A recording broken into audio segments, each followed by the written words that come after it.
Am I on my mark, Jeff? Okay.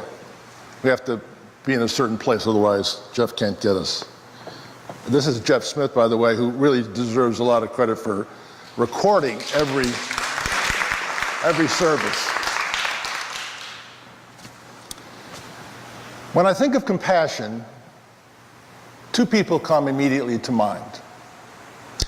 Jesus of Nazareth and Siddhartha Gautama. Now that second name may not be familiar to some of you, but you may know him by his more famous name, the Buddha. The Gospels of Matthew, Mark, Luke, and John are filled with scenes of Jesus teaching and talking to people about how we should treat each other, which is the essence of compassion. And yet many people who call themselves Christians go right past those things, or they pick out things in Scripture, New Testament or Old Testament, that reinforce their prejudices. According to Matthew, when Jesus traveled to teach and preach, he saw the multitudes and was moved with compassion because they were weary and scattered like sheep, having no shepherd. Later, Jesus is described as reaching out to the people on the fringes of society. The poor, the sick, especially the lepers, nobody wanted to get near. And also the transgressors, the people who disobeyed the laws of Rome and the laws of the church. In one such passage, Mark writes, the Pharisees, who were sort of like the hierarchy of the church, the bishops and the cardinals of today, the Pharisees and the teachers of the law muttered, "This man welcomes sinners and eats with them." Holy Pope Francis. I often think about what Jesus would do if he were alive today. You know, people have those bracelets, what would Jesus do? And I think he'd be on the front lines of marching for marriage equality, racial justice, pay equity. He'd be with the families of the victims of the South Carolina massacre. He'd be having a simple meal with a poor immigrant family from Mexico. But he would most assuredly not be having lunch with Donald Trump.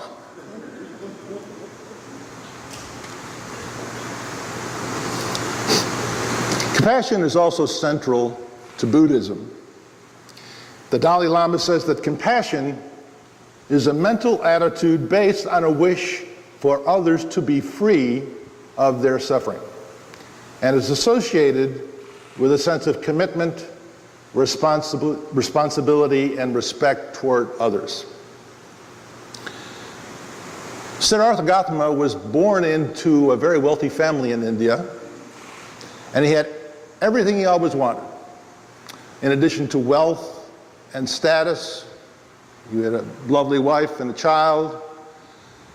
But in this period of time in India and beyond India, a period of time called the Axial Age, there was a lot of spiritual upheaval. Many people felt a spiritual crisis, as did Gautama himself. And the people were looking for a spiritual leader to bring them out of these spiritual crises. And Gautama became that person, the Buddha, which means the enlightened one. In Buddhism, according to the Dalai Lama, genuine compassion is based on the rationale that all human beings have an innate desire to be happy and overcome suffering, just like myself. Thinking of other people as you think of yourself is really a major step toward compassion. On the basis of the recognition of this equality and commonality, you develop a sense of affinity and closeness with others. Compassion literally means suffering together. It's sometimes confused with or conflated with empathy and altruism. Empathy usually means taking the other person's perspective, but not necessarily going beyond that. Compassion means taking that next step and doing something for a person who is suffering. Altruism could be connected with compassion, but not necessarily. One example that I can think of was a situation that happened a couple years ago. Two billionaires donated over $300 million to two medical schools here in Philadelphia, Jefferson and the University of Pennsylvania.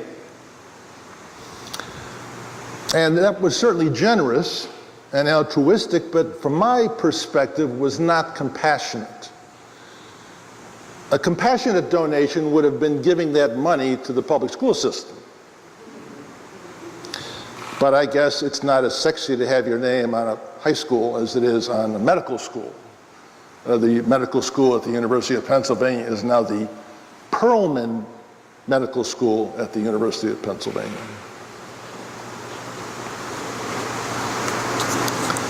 One of the biggest proponents of compassion in the world today is Karen Armstrong, from whose book I read just a few minutes ago. And she said something that was very interesting to me. She said, religion is about behavior, not belief. We often think of religion as what I believe. Armstrong says that that's a fairly recent phenomenon. Recent in terms of history, 300 or 400 years as compared to millennia when it comes to religion itself. She says, across the board, religion is about behaving differently. Instead of deciding you believe in God, you first do something. You behave in a committed way, and then you begin to understand the truths about religion. She says that only when you understand these doctrines do you, and put them into place, that you then believe. And first and foremost among those practices, according to Armstrong, is compassion. Compassion, she says, is a thread that runs through all the major religions. Theoretically, of course, because we don't always see that in practice.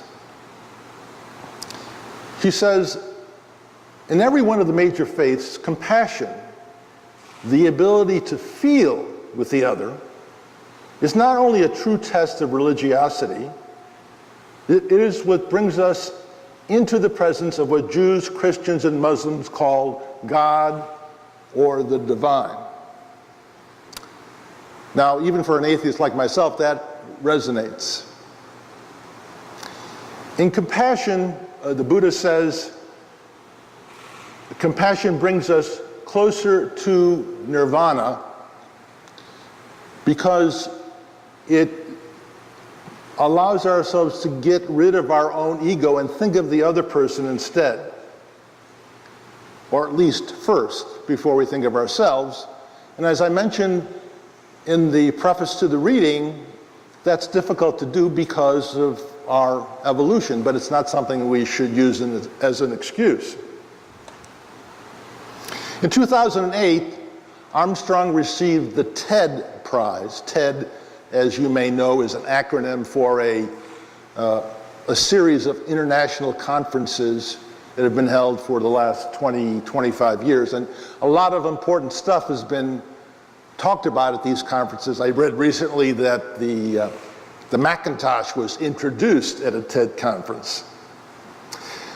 And the prize she received was $100,000, which she used to set up a charter for compassion, which is a statement that calls on people throughout the world to use compassion as their core belief, their core religious belief. And she set up a website called charterforcompassion.org that I recommend you check out, and you can see some of her speeches and look at some of the other things she's talked about with regard to compassion. Compassion, she says, impels us to alleviate the suffering of our fellow creatures and to honor the sanctity of every single human being, treating everybody without exception with justice, equity, and respect. Now, if that sounds familiar, it's because it's a major part of our UU principles.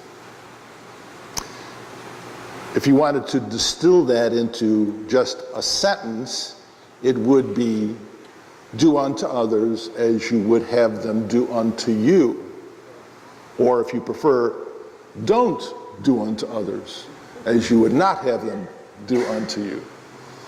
That, of course, has come to be known as the Golden Rule, which incidentally was not promulgated by Jesus, as many people think, but by Confucius, who lived some 5 centuries before Jesus. Confucius also had disciples, and he told those disciples that they needed to practice compassion all day, every day. Monks could more easily do that because they didn't have to worry about things that we have to worry about, like paying our taxes and mowing the lawn and things like that. But as I said earlier, that doesn't give us an excuse. And what Confucius said was that if you reached an ultimate plateau of compassion by practicing it all day, every day, you'd reach what's called Hren, H-R-E-N, which he referred to as the virtue of virtues. Unfortunately, like many virtues, forgiveness, for example, compassion is hard. If it was easy, more of us would do it. It's not something that we can grab onto by listening to a CD on our way to work or watching a DVD while we're on the treadmill or even listening to a sermon on Sunday. It's something that we have to pay attention to every day, although I don't know if we can do it all day, every day. Armstrong says that one reason why compassion is not talked about more in major religions is that religion, in many cases, has been hijacked by extremists. We all know about Muslim extremists who are willing to kill others, including members of their own faith who don't believe as they do. But Christians are willing to condemn people who don't feel as they do as well. And in this sort of maelstrom of hate and disagreement, it's kind of hard to live a compassionate life.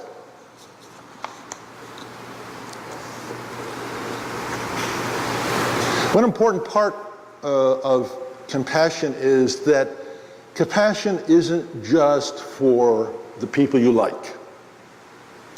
It's not just for UUs, not just for liberals. It's for everyone, including, in some cases, people whose ideas you may despise. When I was writing that, it made me think of free speech that we prize here in the United States. And we allow free speech even when that speech is hateful, because it's such an important concept for us. So you don't have to just do it for the people you like. Wayne Dyer said it's easy to be nice to the people who smell good. Metaphorically, of course, but maybe also literally.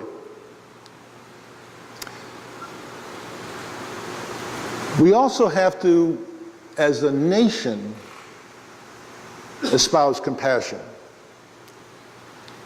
Nations should not do unto others as they would like not done to them. And how often do we, as a country, we the United States, violate that principle? Just in my lifetime, I can tick off a dozen or so situations: Iran, Vietnam, Cambodia, Cuba, the Philippines. How many times have we talked about our democracy, our love of freedom, and yet how many times have we propped up dictators or tried to topple people who we didn't like?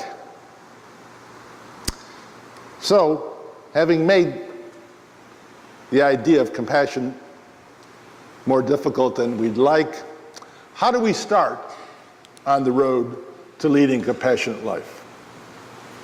Well, one way is to start with this book, which is called Start Where You Are, by Pema Chodron, who is an American Buddhist nun. I didn't know there were Buddhist nuns until a few years ago. And for me, the title of that book has two meanings. The first is that you start with yourself. Chodron says, it is unconditional compassion for ourselves that leads naturally to unconditional compassion for others. It comes from realizing our kinship with all beings. Now, when Buddhists talk about all beings, sometimes the Dalai Lama talks about sentient beings. They mean animals as well, which is why Buddhists are typically vegetarians. However, I think it's possible to lead a compassionate life and not be a vegetarian. My wife and I try very hard to only eat meat from animals that are raised humanely. I think of a situation a number of years ago when I was researching a story I was writing on this return to raising animals in a traditional fashion before World War II, after which we started raising animals like cars, sort of pushing them out down the assembly line like so many automobiles. And I was visiting a farm in Westchester County, New York. And this farm was known for raising their animals in a traditional fashion, giving them plenty of room and not keeping them confined. And as I went through the gate of this farm, I got the feeling that I was really more in an animal spa than a farm. And the manager of the farm told me that her philosophy was their animals only had one bad day in their life, which, when I thought about it, is not something that most of us humans can say. The second meaning of start from where you are is that you don't need to do something before you start offering compassion to other people. You don't have to move to another city. You don't have to get out of a relationship. You don't have to change your job. And you don't have to get credentialed. You don't have to get a diploma in compassion or take a test in compassion that certifies that you are a compassionate human being.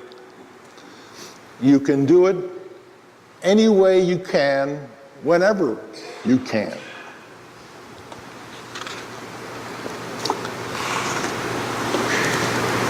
Being compassionate could be, as I mentioned earlier, something as simple as just listening to a person. Maybe offering an example from your life that related to something that that person was going through.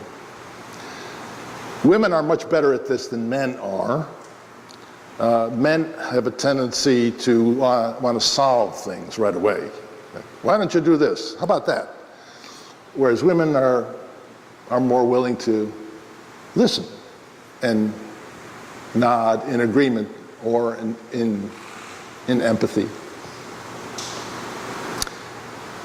There's nothing terribly new in Armstrong's book about compassion, but it bears reading and rereading again because we forget. In the hubbub of everyday life, all of a sudden we're at the end of the day and we don't think we were very compassionate. As a matter of fact, we may not have been compassionate at all.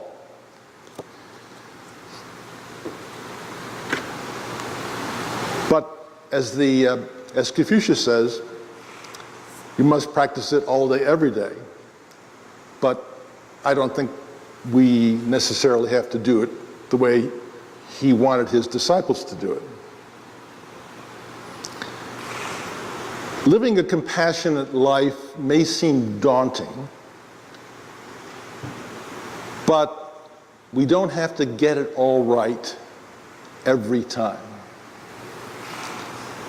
As a matter of fact, Armstrong says that every day you will fail in some way. Just about every day you will fail to be compassionate. You will fail to be sympathetic. You will fail to be empathetic. You will be angry. But that shouldn't stop us, because, she says, if we only get a piece of that compassionate living right, the world will be a better place in which to live.